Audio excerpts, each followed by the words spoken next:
2024년 10월 23일 수요일 돈다방 미스리 시작하겠습니다.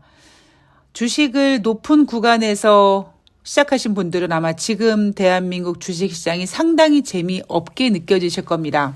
물론 2600포인트 회복했다가 2600포인트 다시 밀렸다가 다시 회복하려고 하고 뭐 그런 장중의 움직임은 좀 보입니다만 시장이 뭔가 답답하죠. 앞으로에 대한 기대감보다는 걱정이 좀 더 많고 증시의 방향성이 보이지 않고 미국 대선도 가까워져 있고 대한민국 경제는 점점 안 좋아지고 있고 그런데 불구하고 또 뉴욕 증시는 또 잘 가고 있고 그러다 보니까 굉장히 혼란스러운 시황 그리고 방향성을 잃은 지수 이런 것들이 여러분들에게 주식하면은 아이고 스트레스야 하는 별로 좋지 않은 이미지를 만들어주고 있는 때가 아닌가 싶습니다. 물론 종목별로는 상당히 움직임이 활발해지고 있습니다. 그런데 물론 그러한 종목별의 움직임조차도 개인 투자자분들이 웬간에서는 따라하기가 굉장히 어려운 매매 구간으로 지금 진입하고 있는 것 같고요. 자, 오늘 돈다방 미스리 10월 22일 화요일 뉴욕 증시 마감 현황을 전해드릴 텐데요. 오늘은 금리 인하 관련돼서 타임머신을 한번 타보고 앞으로에 대한 상황에 대해서 전망을 해보는 그런 시간을 마련해 봤습니다. 자, 우선 화요일 뉴욕 증시 후다닥 점검해 볼게요.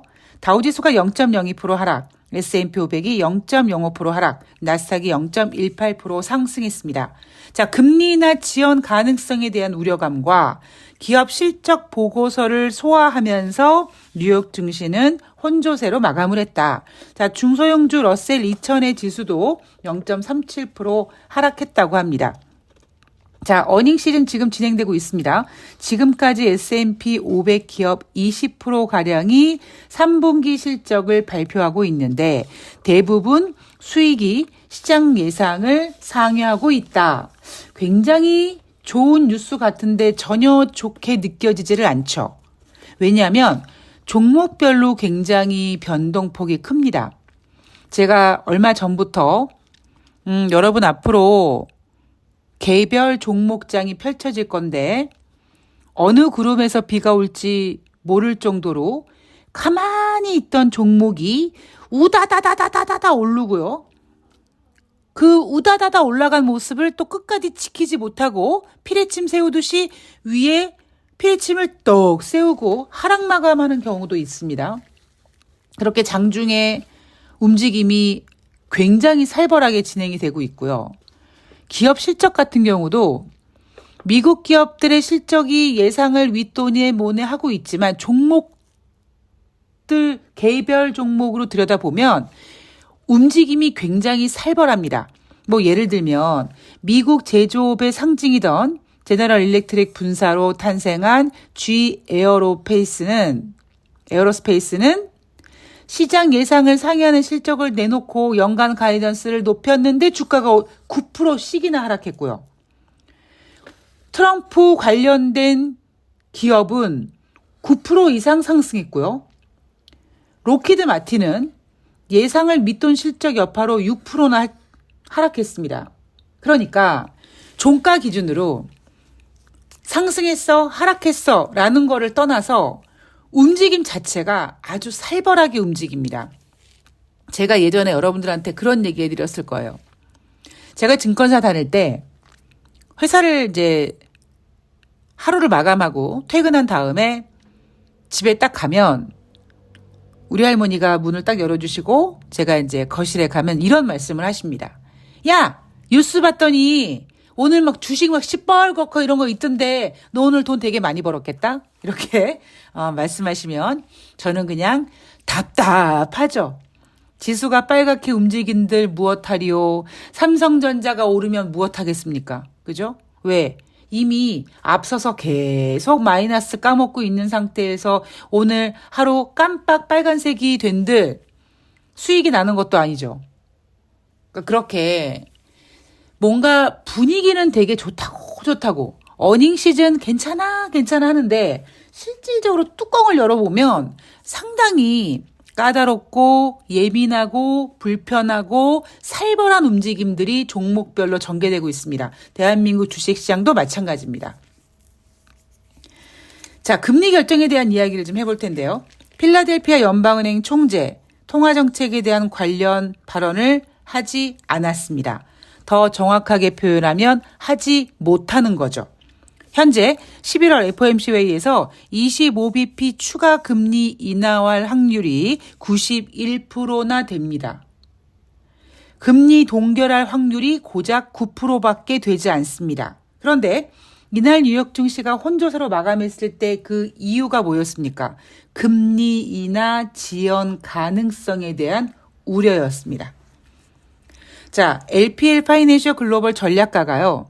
이제 투자자들은 대선 이유에 대해서는 물론 연준이 인플레이션에 대한 승리를 선언하지 않는 것에 대해서도 염려하고 있다라고 얘기합니다. 이게 무슨 의미냐? 자, 제가 9월 달에 연준은 50bp를 인하해야 됩니다. 라고 했습니다. 그 근거가 뭔지 아십니까? 물론 저는 그동안 미국의 경제 지표를 점점점 모는 쪽에 찍어 나가면서 흐름을 보고 미국 경제가 둔화됐구나. 그래서 50bp 정도 인하해도 되겠구나라는 생각을 갖고 있었습니다만 미국은 올해 경기 침체란 이야기, 경기 둔화란 이야기를 입 밖으로 내면 안 되죠. 왜? 대선이 있기 때문에. 그래서 9월 달에 그래, 금리를 인하할 거야. 왜? 연준이 작년 연말부터 올해 금리 인하 한다고 했거든. 과연 그 첫 금리 인하 시점이 언젠가가 궁금했을 따름이지. 그리고 이젠 더 이상 미룰 수 없는 금리 인하 시점이 왔어. 대신 9월 달에 연준은 25bp만 해야 돼. 왜냐하면 50bp 금리를 인하하면 어이구 미국이 50bp를 인하해야 될 정도로 그렇게 안 좋은 거야? 라고 투자자들이 염려하기 때문에 25bp만 해야 된다라고 생각했던 게 대부분이었습니다.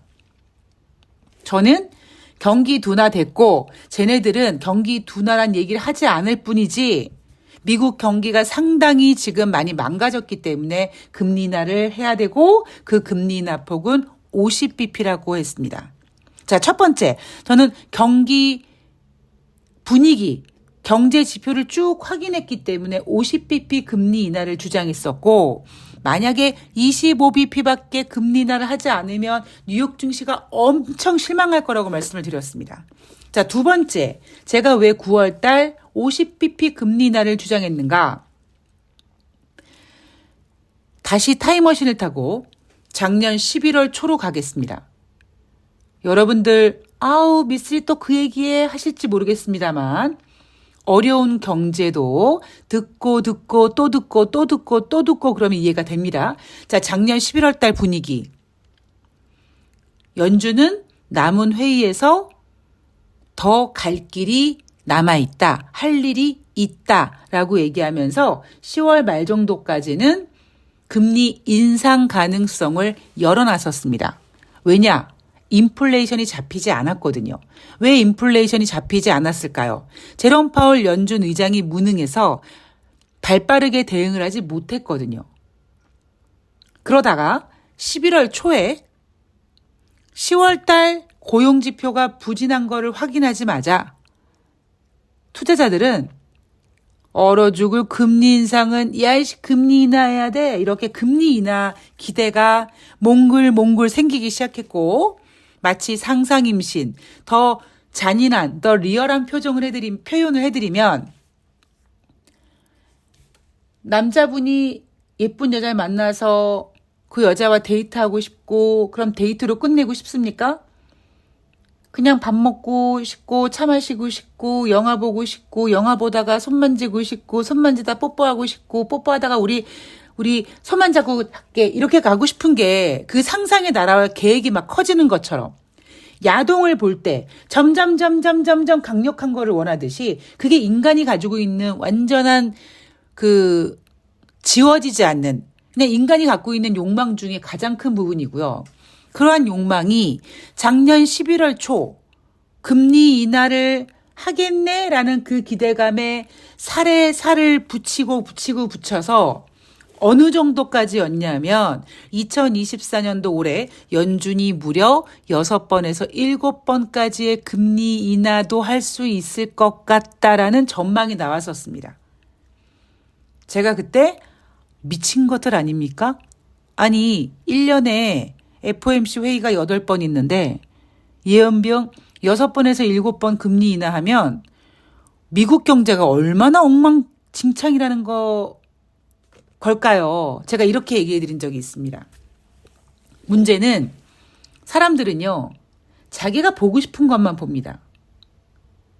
아니, 연준회의가 1년에 8번밖에 없는데 그 중에서 6번에서 7번 금리 인하를 하면 아니, 얼마나 미국 경제가 안 좋다는 얘기야. 이 생각을 하지 못하고 아싸, 금리를 인하하면 주식시장의 호재야. 이것만 생각하다 보니까 작년 연말, 올해 연초부터 금리 인하 기대가 너무너무 커진 겁니다. 그렇게 금리 인하가 커지다 보니까 올해 1월달, 2월달, 3월달에 어떤 일이 벌어졌습니까? 인플레이션 지표가 반등을 했어요. 그래서 잠깐 소비자 물가지수가 상승하고 스태그플레이션 이야기가 나와버렸습니다. 그러자 제롬 파월 연준 의장은 사실 정확하게는 3월 달에 금리를 한번 인하해 줬었어야 되는데 스태그플레이션이 무서워서 금리 인하를 못했죠. 그리고 다시 4월 달, 5월 달 지나갔는데 투자자들은 이미 왜 금리 인하 안 해? 금리 인하 언제 할 거야? 이렇게 금리 인하만 바라보고 있고 어쨌든 그 금리 인하 기대감과 엔비디아, AI 성장 기대감으로 7월 달까지 주식시장이 쭉 끌려오다가 이제 연준은 금리를 인하해야 될 것 같긴 한데 재료가 뭐겠습니까? 경기 침체죠. 그래서 8월 초에 7월 달 부진한 경제 지표가 발표됐고 그 덕분에 8월 달 초 경기 침체 단어가 나왔고 주식시장이 가격 조정을 세게 받고 미국은 다시 기간 조정으로 들어간 상태에서 9월 달 또다시 8월 달 부진한 고용 지표를 보고 9월 달에 50bp는 금리 인하 해야겠네라는 상황이 만들어지면서 50bp 금리 인하가 된 겁니다. 자, 이게 지금까지 미쓰리가 9월 달에 50bp 금리 인하를 주장했던 근거입니다. 자, 문제는 뭐냐? 10월 22일 화요일 뉴욕 증시에서 11월 달 FOMC 회의에서 25bp 추가 금리 인하 확률이 무려 91%입니다. 이게 의미하는 바가 뭐겠습니까? 여전히 투자자들은 금리 인하 하고 있는 거예요. 왜? 작년에 시작된 금리 인하 기대가 너무너무 커져서 그 기대를 꺾지를 못하는 겁니다. 물론 11월 달에 50bp 금리를 인하한다고 하면 어이구 50bp씩 연달아 2번씩 금리를 인하해야 될 정도로 미국 경제가 개판이야? 이렇게는 되겠지만 그래도 투자자들은 11월 달에도 금리 인하해줘 이거를 바라고 있는데 문제는 대선을 앞두고 주식시장이 계속 올라가다 보니까 경제 지표들 중에 그 일부가 어떤 경제 지표냐? 소비, 개인 소비 지출, 심리 이렇게 주식시장이 좋으니까 경제 좋아지는가 봐. 나 앞으로 돈 벌 수 있나 봐. 이런 기대감이 커지면서 다시 인플레이션 지표가 꿈틀꿈틀하고 있는 거죠. 거기에다가 이번에 미국의 허리케인 센게 2녀석이 지나갔습니다. 이스라엘과 이란의 지정학적 리스크도 국제유가가 꿈틀꿈틀했습니다. 그러니까 연준은 사실 경제 지표를 보면 추가적인 금리 인하를 하고 싶긴 하지만 금리 인하를 하게 된다면 인플레이션 목표치 잡는 거 불가능해질 거라는 공포감에 쌓이다 보니까 이번 주에 아직 블랙아웃 기간이 아니어서 연준 위원들의 발언이 기대되지만 이번 주에 연설이나 혹은 강의나 어떤 인터뷰를 하는 연준 위원들은 통화 정책에 대해서 이야기를 하지 못하고 있습니다. 이대로 가면 연준은 11월 달에 금리를 동결하고 싶을 거예요. 문제는 투자자들은 작년부터 꿈꿔왔던 그 금리 인하, 그거 어떻게 기대감을 꺾게 만들겠습니까?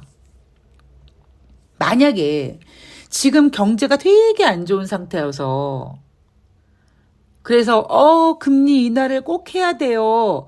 이렇게 되면은 모를까. 근데 미국은 또 지금 그것도 인정하지 않잖아요.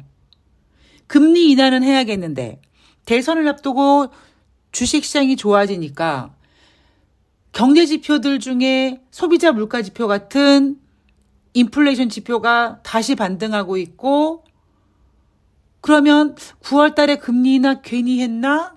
라고 후회하는 사람들도 있을 거고, 그 후회가 어떤 의미냐면 이런 거죠. 저 금리 인하에서 인플레이션 가파르게 또 빨리 올라가겠네. 이런 불안감도 만들어 놓을 수 있는 겁니다. 그래서 제가 9월 달에 연준이 50bp 금리 인하를 한 다음에 저는 솔직히 잘 모르겠습니다. 9월 달에 50bp 금리 인하는 거의 확실하게 제가 자부했는데, 그리고 9월 달에 금리 인하는 제가 이미 한 7월 달부터 예상을 했는데, 정작 11월 달에 있을 FOMC 회의에서 금리를 어떻게 결정할지는 잘 모르겠습니다. 라고 말씀을 드렸잖아요. 지금 분위기 보아하면 엄청나게 연준 위원들은 불안할 겁니다. 왜냐하면 금리를 인하하자니 인플레이션이 걱정이고요. 금리를 동결하자니 주식시장이 너무 망가집니다. 그리고 주식시장만 망가지는 게 아니라 제가 매번 말씀드리지만 21세기 들어와서 가장 높은 수준의 금리가 유지되고 있고, 그 높은 금리는 투자자들과 미국 기업들을 상당히 힘들게 하고 있기 때문에 지금 아마 연준은 머리털 우리 농우리처럼 다 빠질 거예요. 엄청나게 스트레스 받을 겁니다. 경제 지표를 보고 미국 경제가 좋아요라고 얘기하자니 부진한 경제 지표들도 많고, 부진한 경제 지표들을 보면서 금리를 인하해야겠어요라고 하자니 또 좋은 경제 지표도 있고, 그래서 연준은 결정하기 되게 어려울 것 같습니다. 자, 우리나라 지금 현재 12월 24일 외국인들이 오랜만에 매수해주고 기관들도 매수해주고 있습니다. 외국인들이 돌아왔다라고 생각하시면 안 돼요. 외국인들은 이미 우리나라 주식시장에서 단타 치는 거에 재미 붙였고요. 그리고 이제 23일이고 이러면 단순히 윈도우 드레싱 효과, 그러니까 기관들이 주식을 매수하고 이런 효과가 단순히 말일날 일어나는 게 아니라 그 전에도 언제든지 얘네들이 진행시킬 수 있기 때문에 오늘 외국인들의 매수에 대해서 너무 의미를 두실 필요 없습니다. 지금 환율 되게 불안불안하게 움직이고 있지 않습니까? 그리고 저는 매번 말씀드리지만 하반기, 10월 하반기 혹은 대선 이후에 미국 주식시장을 별로 좋지 않게 보고 있기 때문에 어떤 악재가 어떻게 터질지 굉장히 면밀하게 지금 제가 체크하고 있습니다. 그러니까 오늘 외국인들이 매수했다고 오늘 우리나라 주식시장이 조금 올라서 다시 2600포인트 갈 것 같아 라는 흥분의 타이밍이 올지 모르겠으나 여러분들 그렇게 흥분하실 필요는 없습니다. 지금부터 돌다리도 두들겨 봐야 되는 심정으로 굉장히 침착하고 냉정하게 연말까지 좀 긴장감을 놓치시면 안 될 것 같습니다. 자, 오늘 돈다방 미스리는 여기까지고요. 저는 내일은 새날에서 인사를 드릴 건데 제가 사실 오늘 몸 컨디션이 좀 많이 안 좋습니다. 그래서 오늘 좀 푹 쉬고 내일 좀 많이 힘들다 그러면 돈다방 미스리 금요일 방송에서 수요일 목요일 뉴욕 증시 같이 해드릴 거고요. 내일 컨디션이 괜찮다 그러면은 새날 준비하면서 수요일 뉴욕 증시도 깔끔하게 정리해서 올려드리도록 하겠습니다. 자, 좋은 하루 되시고요. 저는 다음 방송에서 뵙도록 하겠습니다. 고맙습니다.